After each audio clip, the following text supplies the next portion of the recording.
This video is all about Newton's third law. And Newton's third law is the law of equal but opposite forces. For every action force, there's an equal and opposite reaction force. So you saw this slide on a previous video or previous lesson in class where I'm just relating two forces equal to each other. The best way to relate that is to think about just standing on the ground or having a book on the desk.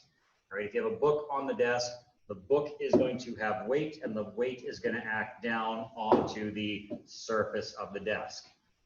All right, so that would be the book's weight. So that would be Fg. Now it doesn't crash through the actual table. It doesn't break the table. So that probably means that the table is pushing back up on the book with the exact same force, but the exact opposite direction. And we call that the normal force. So that is a good example of our action-reaction pair. We have equal forces, but opposite in the actual direction. So you see that whenever you fire a gun or a cannon or weapons in general for that matter, or if you hit a baseball with a bat, you can actually feel the force of the bat pushing the ball and the ball pushing back on the bat. But the animations I have here in front of you are for cannons. We can see that this cannon here is pretty heavy. When it fires the actual cannonball forward, there is a force acting on the cannonball. Right? The cannonball is a force that propels it going forward. Right? The exact same force is now acting on the cannon, but in the opposite direction. And since the cannon has a much larger mass in comparison to its acceleration versus the ball having a much smaller mass, therefore its acceleration is quite a bit larger, right? We end up with a bit of a mass ratio. So the same force on two different masses is going to have two different accelerations, right? But of course, they are in opposite directions. One is moving to the right, the other is moving to the left. And we call that kickback. If you're actually a hunter and you fire guns, you would probably feel that, and you have to have the gun pressed against your shoulder. Otherwise, the gun really hurts, right? It pushes back and it really kicks at you. And some people get hit in the face because, again, if this explosion is powerful enough to fire a large, massive cannon backwards, then it's going to do the exact same thing to the bullet. In order to project something moving forward, there has to be an equal and opposite force acting backwards. And you're lucky enough that most bullets have small masses, so therefore they get large accelerations, which is half the point when it comes to guns.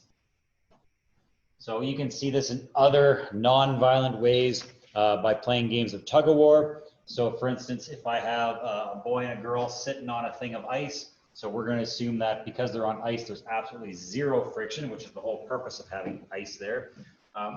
We know that if they pull on the rope, so if the boy pulls on the rope to the left, right, he's going to experience the girl pulling on the rope in the exact same direction with the exact same force, but going to the right. Likewise, if the girl pulls on the rope to the right, she's going to feel the exact same force of the boy pulling her to the left. And so when that happens, they're both going to accelerate towards each other because, again, of equal but opposite forces. So if I look at Newton's third law and say that the force of A acting on B is going to be equal to the negative force of B acting on A. So we have mass ratios. The mass of the boy is 65 kilograms, so I have the mass of A multiplied by acceleration of A should be equal to the negative, don't forget that negative, mass of B multiplied by the acceleration of B. Before I go any further, I'm probably going to define my positive direction to the right, just to keep life simple. So that way, by the time I'm done, I'll solve for a positive value for my boy's acceleration. So with that in mind, since I'm looking for the acceleration, I'm going to divide both sides by the mass of the boy A. And I'll rewrite my equation. The acceleration of A is equal to the negative of a mass ratio multiplied by the girl's acceleration. So once I have my equation set up, I'm just going to plug numbers through and solve. So number-wise, I have negative. Mass of the girl is 45 kilograms. divided by the mass of the boy, which is 65 kilograms, all multiplied by the girl's acceleration, which is negative 3.0 meters per second squared. The girl's acceleration is negative because the girl's accelerating to the left, and I decided that the positive direction should be to the right. The masses cancel out units. The negative cancels out the negative. And so you just do a little bit of math and you'll find that the boy's acceleration, the boy is going to accelerate to the right because it's positive at 2.1 meters per second squared. So equal forces, opposite direction causes bodies to accelerate slightly different depending on their mass. Now these two are connected by a rope. And that's just how you would do this question here. When they pull on each other, the rope will probably get loose after they start to move, but that's a topic you can look at later on. The other example I'm going to do for this video is applying Newton's third law to pulling wagons or trains or trailers or just multiple things at once. So even though this picture, the diagram you see in front of you is basically a toy train, the same physics applies to large model trains in real life, and pulling your snowmobile trailer or dirt bike trailer or just trailer in general, the same physics more or less applies. So in this example here, it says, suppose you have 3 masses on frictionless wheels and you begin to pull them with 6 Newton applied force. What is the tension of each of the ropes? So they want to know what the tension of rope 3 is. We want to know what the tension of rope 2 is. We were told what the tension of rope 1 is. We were told that we have an applied force of 6 newtons. So that's great. We already know one of the 3, so we don't actually have to calculate that one. So moving forward, we don't know any of the accelerations. So before we'd even start this problem, recognize that if you pull this one at a speed of 5 meters per second, don't even worry about the acceleration yet. Just if you pull to the right at 5 meters per second, that means mass 1 should be moving at 5 meters per second. That means mass 2 should be moving at 5 meters per second. That means mass 3, which says mass 2 for some reason, that means mass 3 should also be moving at 5 meters per second. They should speed up together. They should have the same acceleration. They should have the same deceleration in an ideal world. So we're going to assume that these ropes are forever tight and that there's no stretching. Sooner or later, if you continue on physics, you'll get into what happens when things stretch, but that's not this year. This is fundamental physics. So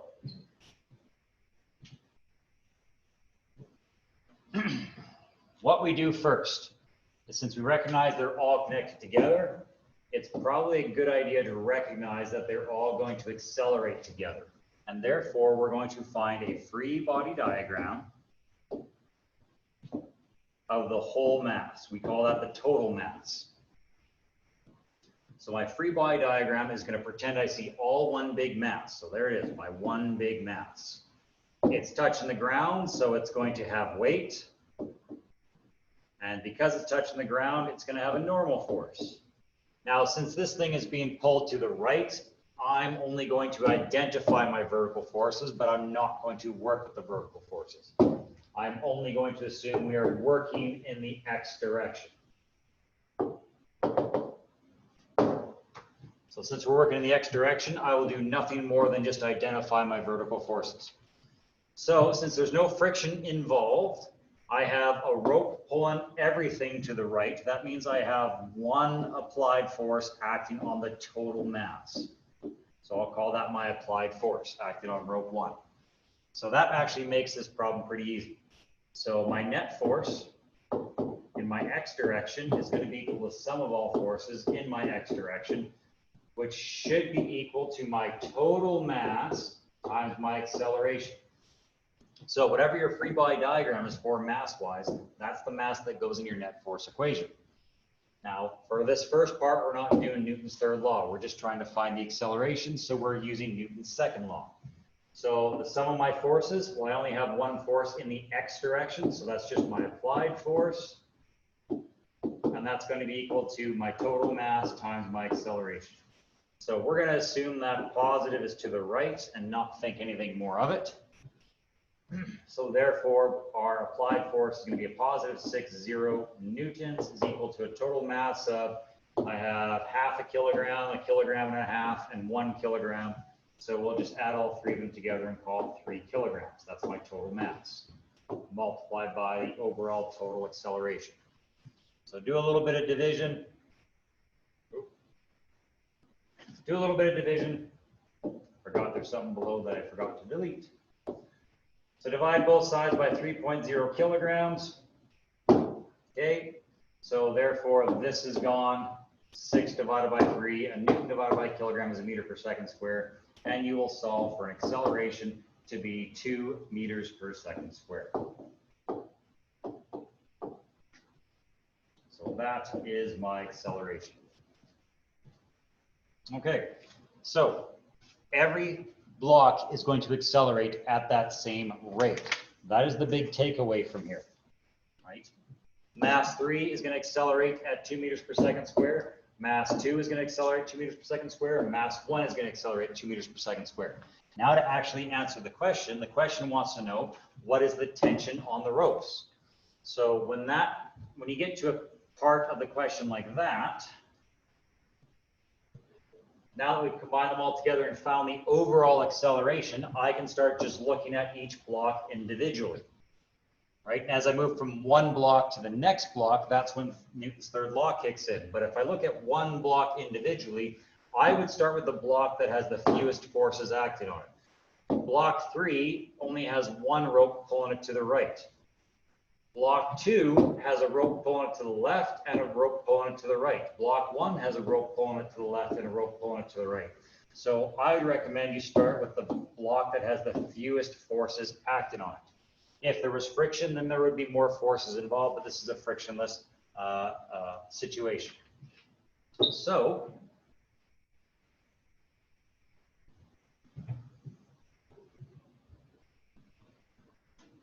starting off with mass 3 now, block 3, I would do a new free body diagram at mass 3. Okay, so my free body diagram at mass 3. Let me just do a quick little, sorry, this will take 2 seconds. I don't mean to make the video take longer. I just don't want this in here. There, now we're going to scroll down and there's nothing left on the board. Good. Sorry about that. Okay, so mass 3, it's going to more or less have the same free body diagram as before. Okay, you've got a normal force and weight, so there's my weight. There's my normal force. I'm going to still include them in my diagram, even though I'm not going to use them. Right? I have a force. That's rope 3. So that is the force of block 2 acting on block 3. Right? The only reason why this guy is going to the right is because mass 2 is pulling mass 3. So I'm going to call it the force of block 2 acting on block 3.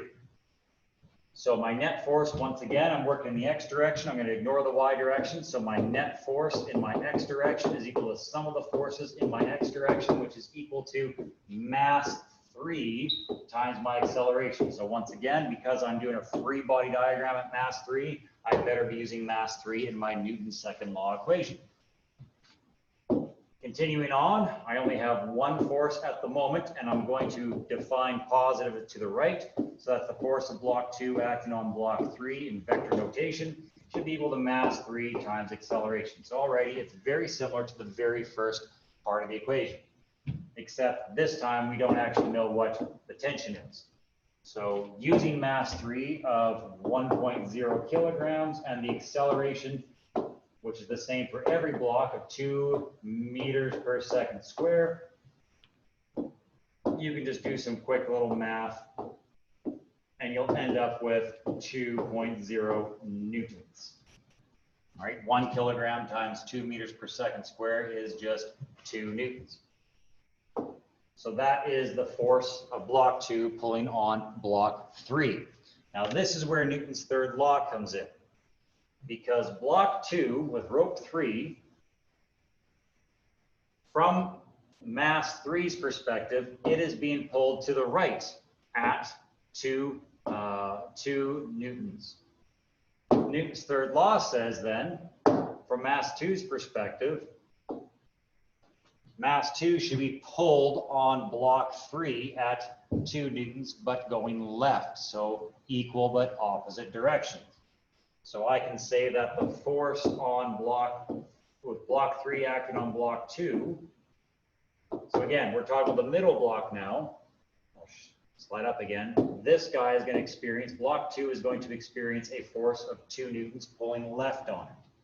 So therefore, I write it down as negative 2.0 newtons. And that is my action-reaction pair. So as I move to block 2, so my free body diagram, I'll just draw it underneath at mass 2, went black all of a sudden, where to the right is positive still. Recognize that mass 2 has mass, so therefore, again, it's going to have weight. It's going to have a normal force. They're equal but opposite, and we're only really accelerating to the right. So we're going to ignore the vertical, but I'll still address it. Now, block 2 is being pulled back by block 3. So that's the force of 3 on 2. So as I draw to my free body diagram, on my free body diagram, I would consider as a magnitude. So just 2 newtons, but the arrow tells me it's 2 newtons left. Right? If I write it down in vector notation somewhere else, I'd have to write it down as negative 2 newtons. But as far as I'm concerned, this is just 2 newtons to the left. Block 2, if I scroll up, is also being pulled to the right by block 1. So that's rope 2. So therefore, I have the force of block 1 acting on block 2. And that guy is being pulled to the right. So once again, I'm going to define right to the positive. To the right as positive. I'll do Newton's second law again. The net force in the x direction is equal to the sum of all forces in my x direction, which is equal to mass 2, because that's the mass of my free body diagram, multiplied by the acceleration. So this time I have 2 forces involved. So this is the force of mass 1 acting on block 2, on mass 2. I'm going to add to that the force of block 3 acting on block 2 in vector notation, and that should be equal to the mass 2 times its acceleration. So this is where I start to plug in terms. Now I know the force of 3 on 2 is negative 2 newtons, so when I plug it into this equation, I will add on that negative 2.0 newtons. And if it's not enough to know that it's negative, again, you just have to reference which way the arrow is pointing. The arrow is pointing left. So that is your clue that Newton's third law says it's the negative of the free body diagram number 1. Mass 2 was 1.5 kilograms, and we know the acceleration of all 3 masses is 2 meters per second squared. So we can continue on figuring out what the second rope is, the tension on the second rope, or the force of block 1 acting on block 2, and that is just going to be, well, oops, maybe I'm missing a step. I'll do this in 2 different steps.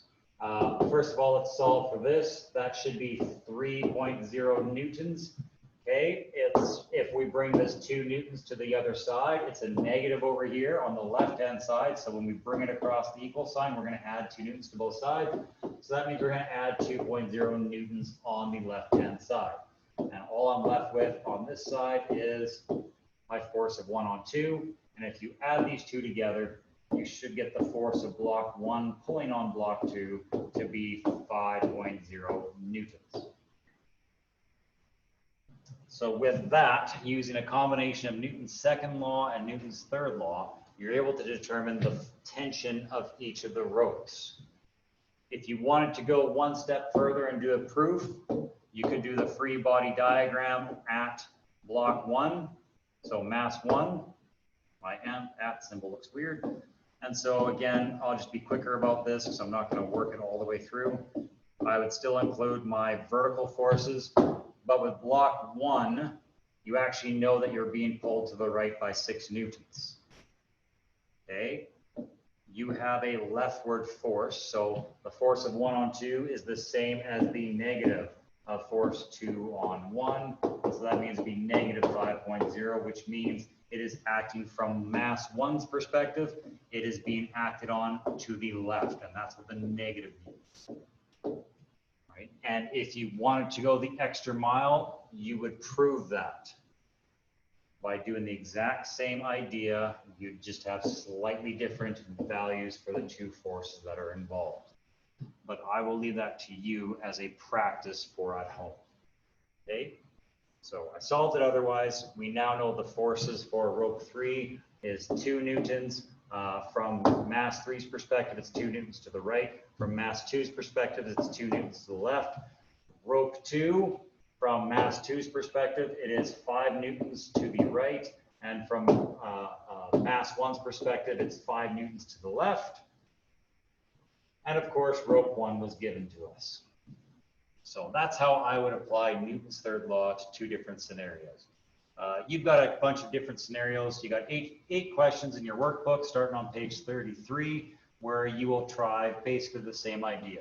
Some of these questions have friction involved. And so when friction's involved, you just have an extra force in the mix, right? So if I just give you a quick little sneak peek on how to do question 1, it says 2 boxes, A and B, are placed next to each other on a horizontal rough surface. An applied force acting on box A causes both boxes to accelerate at 2.6 meters per second. So we know the acceleration of both boxes combined.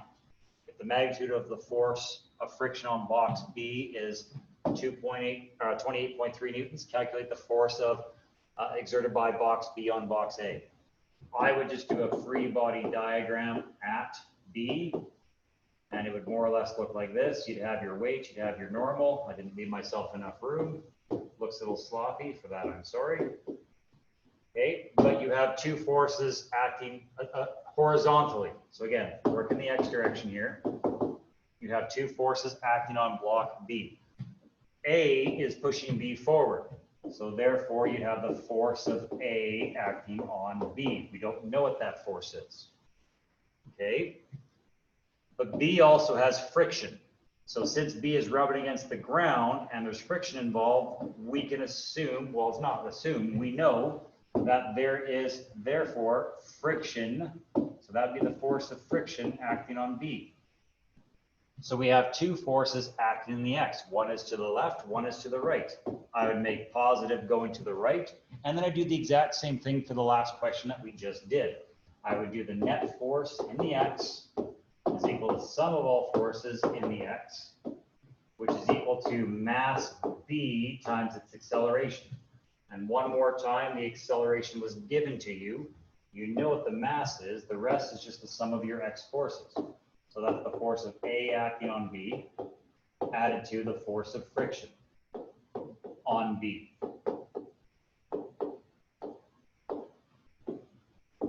The only term that you do not know is the force of A acting on B. You know the mass of B, you know the acceleration, and you know what the friction is. But remember, when you plug it into the equation, you want to use a negative value because friction is going to the left. So that's how I would use it for this scenario. All right, I think I've said enough. The rest should be up to you. If you have questions, by all means, send me an email and I'll help you as best as I can.